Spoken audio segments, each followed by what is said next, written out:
Le dernier quart d'heure de Smart Bourse, chaque soir, c'est le quart d'heure thématique qui nous permet de voir ou revoir ce soir l'économiste Michel Rumi, associé de SPAC, qui était l'invité de notre émission vendredi dernier, si je ne dis pas de bêtises, pour évoquer le sujet de l'or. On parle de l'or parce que l'or a beaucoup monté depuis 18 mois maintenant. L'or et les banques centrales, l'or de la Banque de France, même plus précisément, c'était le sujet de la chronique de Michel Rumi il y a quelques jours. Presque, parce que ce qu'il faut bien voir, c'est qu'au 1er janvier 2024, l'or s'est changé à peu près un peu moins de 1900 $.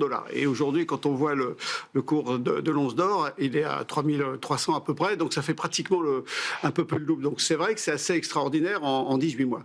Alors, première des choses, ce qu'il faut voir aussi, c'est quand on parle des performances de l'or, il faut voir, première des choses, qu'il est coté notamment à Londres, et surtout, c'est que à New York, par exemple, on fait des contrats à terme. Mais toujours, on cote le dollar versus l'once d'or. Et l'once d'or, c'est pour on va dire un peu plus technique, ça représente 31,10 grammes d'or. Donc c'est facile à retenir, bien sûr. Et donc, il y a ça. Et puis, deuxième chose également, ce qu'il faut voir aussi, c'est que le lingot est la forme la plus traditionnelle d'échange et de stockage. C'est plus facile. Hein, et ça dépend. Hein. Il y a des lingotins. Oui. En fait, ça dépend du poids et puis en même temps de titre de l'or, c'est-à-dire le pourcentage d'or pur dans sa composition. Et puis, pour ceux qui sont intéressés sur l'or, il y a plusieurs thématiques possibles. Il y a soit on a vu les pièces et les lingots, l'or physique, et puis les actions, les trackers, et puis éventuellement les actions collectives. Alors, est-ce que 2024 a été l'une des meilleures? Bien, on va faire une petite perspective. Et en euros, hein, je veux en euros, parce que vous dites, évidemment, c'est libéré en dollars, mais c'est vrai qu'on ce qu'on ramasse, c'est des euros, quoi. Ouais, exactement. Et c'est ce qui est très important, c'est parmi l'une des meilleures, mais pas la meilleure. Ce qu'il faut voir, par exemple, donc j'ai les cours en dollars, mais en même temps, il y a quelque chose près. Alors, lorsque le dollar a été convertible en or, en fait, on était à 35 $. Hein, donc en 71, le 15 août 71. Et puis, l'année la plus performante, en fait, c'est 1979, où il y a eu plus de 120% de hausse en une année. Et on voit que, surtout, en fait, vraiment son essor a pris au début des années 2000, puisque de 2000 à 2011, en fait, son prix a été multiplié par 6, puisqu'on est passé de 300 à 1800 $. Et puis, plus récemment, en fait, on a eu l'année du Covid, on était à 14%, et puis l'année dernière, 2024, était, on va dire, 35%. C'est quand même pas si mal que ça. Mais ce qu'il faut bien voir, c'est un actif financier, et donc là aussi, il y a des hauts et des bas. Et l'année qui a été, on va dire, difficile a été 2013, puisque l'or a perdu près de sa moitié, puisqu'il était à 44% d'or. Mais malgré tout, dans l'imaginaire collectif, on s'aperçoit que c'est une valeur refuge. Oui, bon, je redonne. 120% de performance positive en 1979 et la pire année de l'or, c'est 2013 avec une baisse de 44%. Voilà pour cette relique barbare, cette valeur refuge. C'est quoi une valeur refuge, Michel ? Alors la définition, on va dire, conventionnelle, c'est un actif dont l'évolution du prix protège le patrimoine des investisseurs. Alors ça passe bien. Mais concrètement, qu'est-ce que ça veut dire? C'est qu'un investisseur, la première des choses, c'est qu'il ne veut pas perdre son pouvoir d'achat réel. C'est-à-dire que, bien sûr, il y a la rentabilité. Mais si j'ai qu'à vous inviter à investir en Venezuela, ce que je ne ferai pas ni ailleurs, vous risquez de perdre beaucoup. Donc, première des choses, c'est un actif qui permet de conserver au moins le pouvoir d'achat, le deuxième étant éventuellement sa rentabilité. Eh bien, quand on regarde l'évolution de l'or, on voit que les performances, le pourcentage de hausse, sont supérieures de manière générale à celle de tous les actifs, notamment en période de tension économique ou de stress, exactement.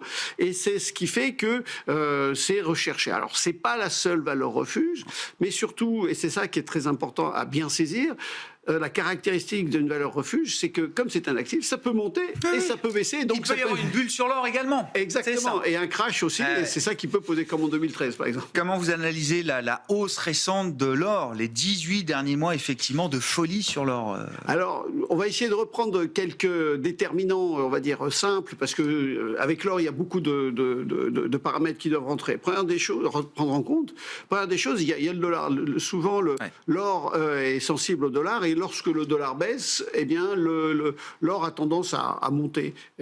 C'est la mécanique qui généralement prévaut pour toutes les matières premières libellées en dollars. Il y a un ajustement qui se fait à travers le prix quand le dollar baisse, la devise dans laquelle elle est libellée. Voilà, tout à fait. Et puis également aussi, on va dire que l'or est sous influence monétaire. En fait, ce qu'il faut bien voir, c'est que les taux d'intérêt réels sont des marqueurs de l'évolution du cours de l'or. Et comme l'or ne délivre aucun rendement, eh bien, toutes les performances d'autres produits qui pourraient être, je dirais, meilleurs, eh bien, et qui progressent plus que l'inflation, sont en même temps là-dessus. Et donc, la dernière, une des évolutions de la course à cette hausse, c'est que c'est l'appréciation que les investisseurs avaient sur l'évolution des taux futurs.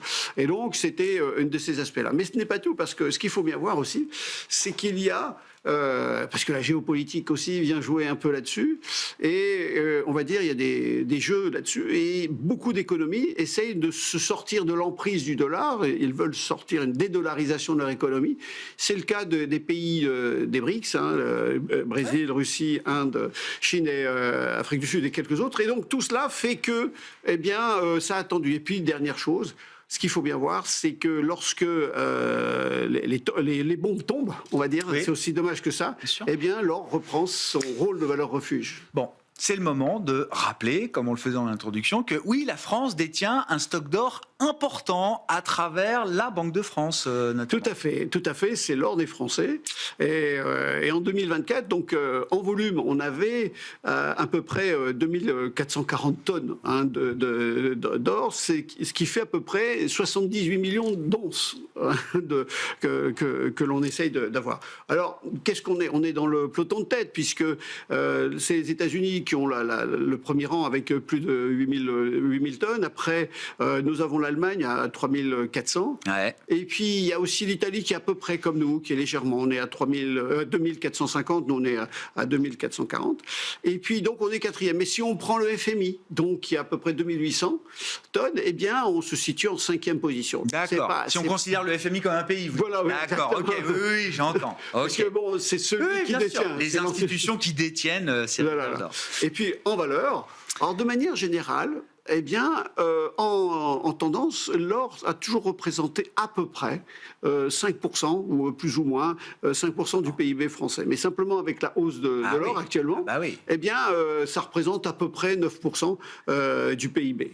Qu'est-ce qu'on peut en faire de cet or, Michel, dans un pays comme le nôtre, qui voit s'accroître ses déficits et sa dette publique? On a eu le dernier pointage, je crois, de la part de Bercy de ce point de vue-là. Il n'y a aucune amélioration à l'horizon. Est-ce que ça peut aider un pays endetté? Ce qu'il faut savoir, c'est que le dernier chiffre montre qu'on a l'endettement public, c'est 114% du PIB et 3350 milliards d'euros.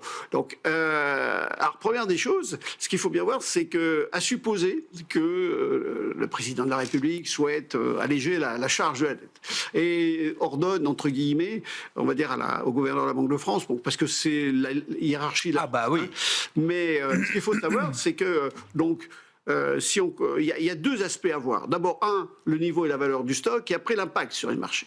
Mais on va supposer, première des choses, si on vendait ces 2440 tonnes au prix de marché, c'est-à-dire à 3300, eh bien, ça ferait à peu près 250 milliards d'euros. Donc c'est, entre guillemets, peanuts, exactement. Ça représente à peu près 7% de la dette. Donc c'est pas suffisant. Et ce qu'il faut bien voir, c'est que là, on considère qu'on arriverait à vendre en même temps, tout au même moment, au même prix. Ce qui n'est pas le cas, parce que c'est dès lors qu'un grand pays vend d'énormes quantités... Le prix baisserait. Exactement. Forcément. Et donc, des retours. Donc, il ne faut pas imaginer avoir là-dessus. Et il y a aussi une chose à savoir, c'est que la Banque de France n'est pas libre de son stock d'or. Elle en a la maîtrise, ils sont propriétaires. Mais la BCE a son mot à dire, tant sur la réserve d'or qu'en même temps comme pour la défense de l'euro et en même temps sur les réserves de change au passage. Donc, en fait, la réserve d'or serait, on va dire, l'usage ou l'utilisation, c'est que momentané, temporaire, mais que ça n'enlève pas le problème plus profond de la gestion de la dette. Ça ne doit pas nous exonérer de faire des réformes ou un travail un peu plus structurel pour réduire et limiter cet endettement à l'avenir. Pour conclure, donc on a compris qu'on n'utiliserait pas le stock d'or qui ne rapporterait pas suffisamment, bien sûr, pour désendetter la France à des niveaux niveau correct. Alors du coup, à quoi sert cette réserve nationale d'or Eh bien, c'est une garantie, on va dire, de stabilité économique. C'est on va dire, un actif de dernier recours, entre guillemets, qui permettrait d'avoir une certaine crédibilité auprès on va dire, des marchés, des principaux acteurs. Mais ce qu'il faut bien voir aussi, c'est que, aussi exceptionnel que ça soit, la Banque de France a enregistré une perte en 2024 à peu près de 8 milliards et résultat opérationnel de 18 milliards. Ça, c'est par le jeu des taux d'intérêt.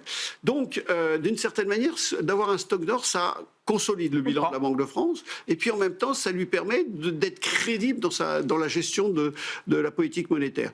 Donc, c'est dans cet esprit-là... C'est un gage, quoi. Exactement, un gage vis-à-vis de la communauté financière au sens large. Alors, ce qu'il faut bien voir, c'est qu'on pourrait dire, tiens, on va accumuler de l'or.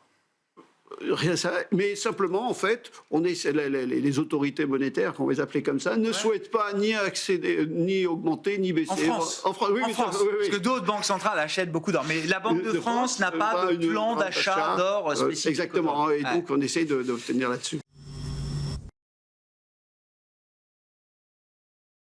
Michel Rumi, économiste associé de SPAC, qui vient nous voir une fois par mois dans Smart Bourse, le dernier vendredi du mois à 17h45 pour cet exercice de décryptage économique, à retrouver également en replay sur bismart.fr.